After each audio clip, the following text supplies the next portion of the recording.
नमस्कार मुलांनो, आपल्या मजेदार आणि शैक्षणिक व्हिडिओमध्ये तुमचे स्वागत आहे.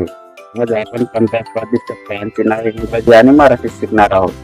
तसेच प्रत्येक फळाबद्दल थोडी माहिती देखील जाणून घेणार आहोत. चला तर मग सुरुवात करूया. ॲपल म्हणजे सफरचंद. सफरचंद हे खूप पौष्टिक फळ आहे. डॉक्टर देखील सफरचंद खाण्याचा सल्ला देतात. मँगो म्हणजे आंबा. आंबा हा फळांचा राजा म्हणून ओळखला जातो. उन्हाळ्यात आंबे खायला सर्वांनाच आवडतात. अननस म्हणजे केळे. केळे ऊर्जा देणारे फळ आहे. ते गोड आणि मऊ असते. ऑरेंज म्हणजे संत्रे. संत्र्यामध्ये भरपूर व्हिटॅमिन सी असते, त्यामुळे आपले आरोग्य चांगले राहते. ग्रेप्स म्हणजे द्राक्ष. द्राक्ष घोसामध्ये वाढतात. हिरवी किंवा काळी असू शकतात. वॉटरमेलन म्हणजे टरबुजामध्ये भरपूर पाणी असते. उन्हाळ्यात ते शरीराला थंडावा देते. पायनॅपल म्हणजे अननस. अननसाची चव गोड आणि थोडी आंबट असते. ते फळ खूप रसाळ असते. पेरू हे स्वादिष्ट आणि पौष्टिक फळ आहे. अनेक मुलांना पेरू खायला आवडतो. पपया म्हणजे पपई. पपई हे आरोग्यासाठी खूप चांगले फळ आहे.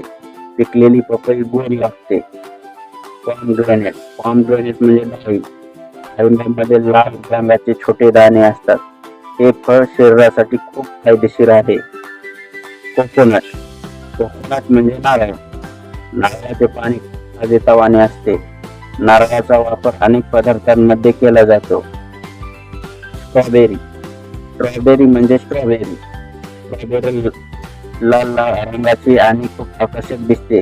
तिची चव गोड असते. किवी म्हणजे किवी हे हिरव्या रंगाचे फळ आहे.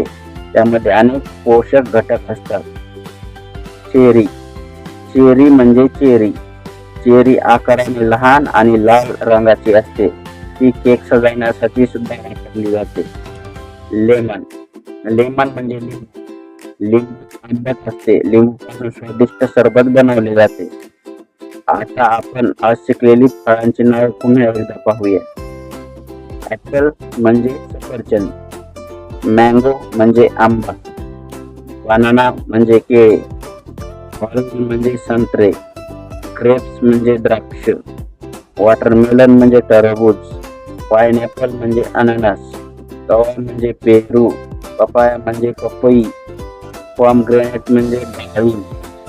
कोकोनट म्हणजे नारळ. स्ट्रॉबेरी म्हणजे स्ट्रॉबेरी. किवी म्हणजे किवी. चेरी म्हणजे चेरी. लेमन म्हणजे लिंबू. खूप छान मुलांनो, आज आपण 15 फळांची नावे इंग्रजी आणि मराठीत शिकली. तुम्हाला यापैकी कोणते फळ सगळ्यात जास्त आवडते ते कमेंटमध्ये नक्की सांगा. पुन्हा भेटूया एका नवीन आणि मजेदार व्हिडिओमध्ये. धन्यवाद.